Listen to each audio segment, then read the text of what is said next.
Hello, I am Jiso, and I'm reading Master Dōgen's Shōbōgenzō. I wasn't going to do a reading today. I was going to video my Tokudo ceremony and put that up, but I've been told by Roshi that I'm not allowed to video my Tokudo ceremony because it's too private. So that's a reasonable response. But I do have a nice new shiny head in preparation for my ceremony, so that's exciting. I will tell you about it tomorrow when it's happened. Meanwhile, we are reading chapter 48 of Shōbōgenzō in the Nishijima Cross edition, and I'm on that chapter is Sesshin-sessho, Expounding the Mind and Expounding the Nature, and we have reached paragraph 140. The founding patriarch, great master Gohon, as an honored one alone among the many patriarchs, has mastered the truth that expounding the mind and expounding the nature is expounding the mind and expounding the nature. The ancestral masters in all directions who have never mastered it have no expressions like his in the present story. While Brother Somitsu and the Great Master are walking along, the Great Master points to a nearby temple and says, "Inside there is someone expounding the mind and expounding the nature."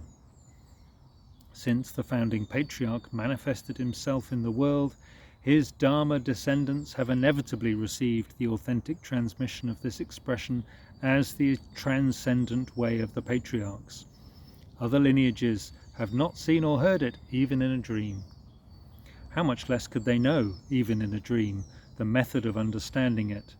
The method has only been received in the authentic transmission to rightful successors.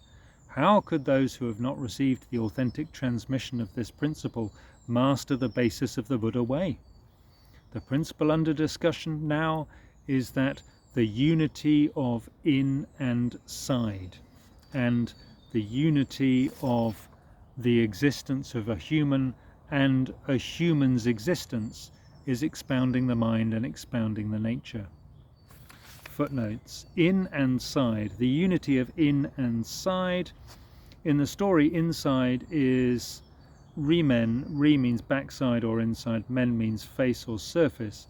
In the story, the compound re-men is used colloquially, and here Master Dōgen separates the characters Re and men by the characters Waku and Waku, which means either or sometimes and sometimes.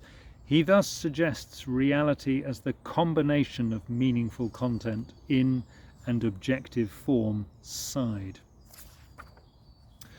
The unity of the existence of a human, translated in the story there is someone, means there is or existence. Nin means person or human, and human existence. By reversing the order of the characters, Master Dōgen again suggests two faces to reality, the idea of there being someone and the concrete existence of a human being.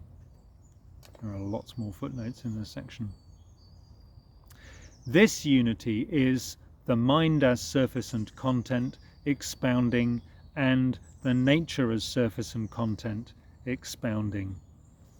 So the mind as surface and content expounding is the side in mind expounding, and the nature as surface and content expounding is the side in nature expounding. We should investigate this and consider it. There has never been expounding that was separate from the nature, and the mind has never existed apart from expounding. The Buddha nature describes all things expounding, and being without the Buddha nature describes all things expounding. Though we learn that the Buddha nature is the nature, if we do not learn the Buddha nature as existence, that is not learning the truth. And if we do not learn the Buddha nature as being without, that is not learning the state in practice. Footnote: having the Buddha nature or the Buddha nature as concrete existence, and being without the Buddha nature or the Buddha nature as the state of being without, are two contradictory expressions of the Buddha nature.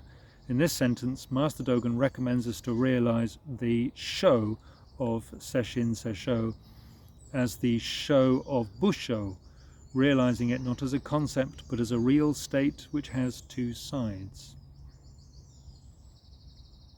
Those who learn and practice that expounding is natural are the legitimate descendants of Buddhist patriarchs. Those who believe that the natural state is expounding itself are Buddhist patriarchs who are legitimate descendants. To say that the mind is shaky but the nature is tranquil is the view of non-Buddhists. To say that the nature remains serene while form changes is the view of non-Buddhists. Buddhists' learning of the mind and learning of the nature are not like that. Buddhist practice of the mind and practice of the nature are not the same as in non-Buddhism. Buddhist clarification of the mind and clarification of the nature are beyond non-Buddhists. In Buddhism, there is expounding of the mind and expounding of the nature, there being someone, and there is expounding of the mind and expounding of the nature, there being no one. Footnote: Mu-nin is contrasted with Yu-nin in the story. Expounding of the mind and expounding of the nature, there being no one, suggests the manifestation of the Buddhist state by nature itself. There is not expounding the mind and not expounding the nature, there being someone, and there is not expounding the mind and not expounding the nature, there being no one. There is expounding the mind or failure to have expounded the mind, and expounding the nature or failure to have expounded the nature. If we do not learn the expounding of the mind when there is no person, expounding of the mind has yet to reach fertile ground. And if we do not learn the expounding of the mind when there is a person, expounding of the mind has yet to reach fertile ground. Yet to reach fertile ground, mi-to means not yet, and to means reach. Den, which means paddy field, often represents a source of happiness, as for example in the poem of praise of the Kaseya, of the Kesa, formless field of happiness robe. Chi means one, earth, land or ground, and two, state of body mind. We learn the expounding of the mind in which there is no person. We learn the state in which there is no person, expounding the mind. We learn expounding the mind as the concrete human state, and we learn a concrete human being expounding the mind. The total effort that Rinzai expresses is only a true human being without rank, but he has never mentioned a true human being who has a rank, who can say that he has not yet realized other study and other expressions, and that he has yet to reach the state of exploring the ultimate. Lots of footnotes here, I'm just going to keep going.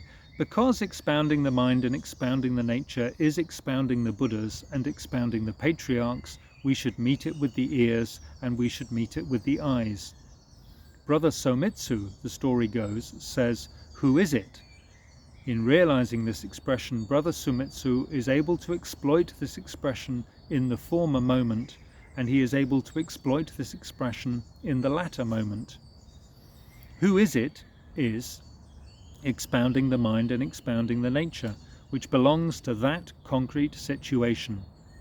This being so, a moment in which who is it is expressed, or a moment in which who is it is concretely thought, is expounding the mind and expounding the nature itself. This expounding the mind and expounding the nature is something that people of other directions have never known. Because they forget the child and see it as the enemy, they deem enemies to be children.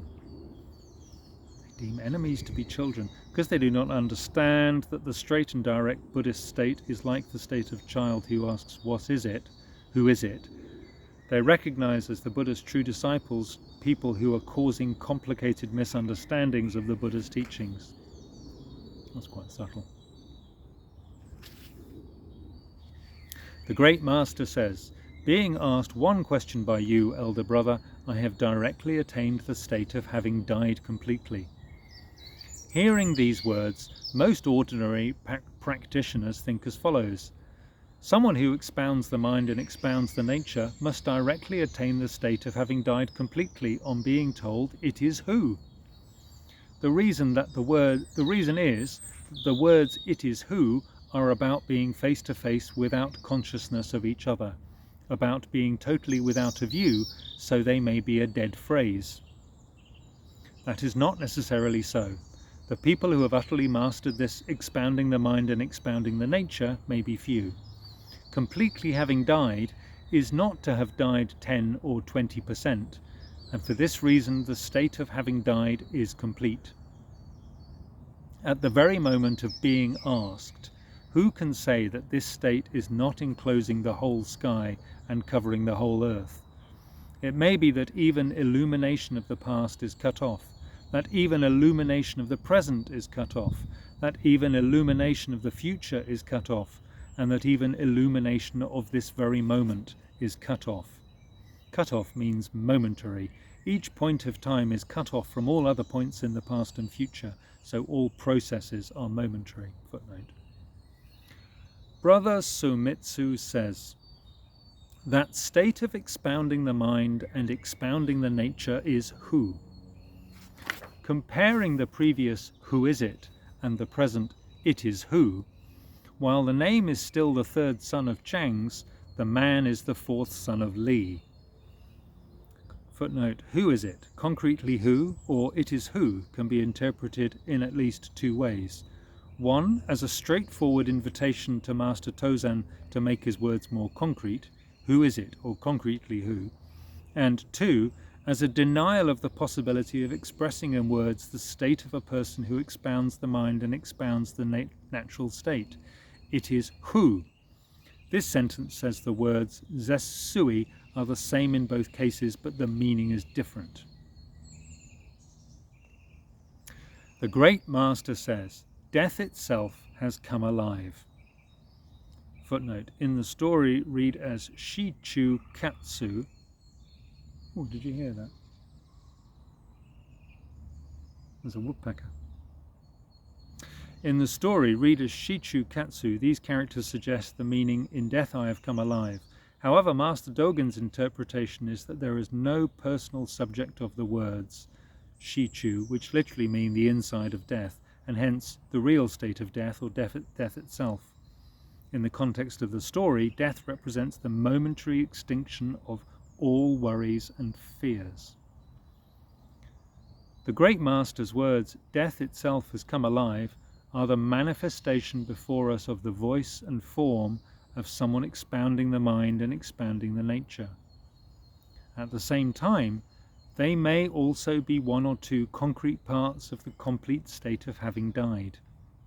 Liveliness, though it is liveliness of the whole, does not manifest itself as liveliness through a transformation from death.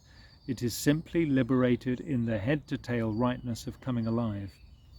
In general, in the truth of the Buddhas and the truth of the patriarchs, expounding the mind and expounding the nature exists and is investigated like this. Progressing further, through dying a complete death, we realize the vivid state of coming alive. Remember, from the Tang dynasty until today, there have been many pitiable people who have not clarified the fact that expounding the mind and expounding the nature is the Buddha's truth, and who, in their ignorance of expounding the mind and expounding the nature as teaching, practice, and experience, have produced outlandish explanations and confused sayings. We should save them both before the body and after the body. If I put in the words expounding the mind and expounding the nature is the pivotal essence of the seven Buddhas and the ancestral masters.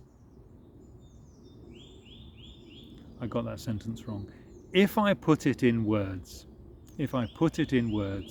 expounding the mind and expounding the nature is the pivotal essence of the seven Buddhas and the ancestral masters. There we go.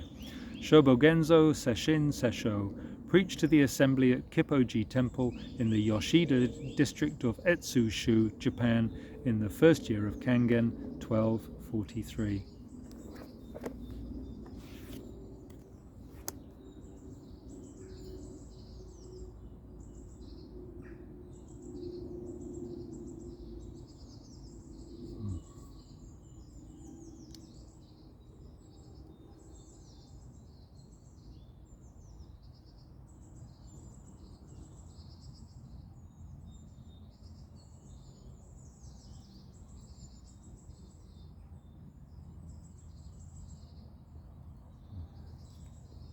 Thanks for listening. Please take care.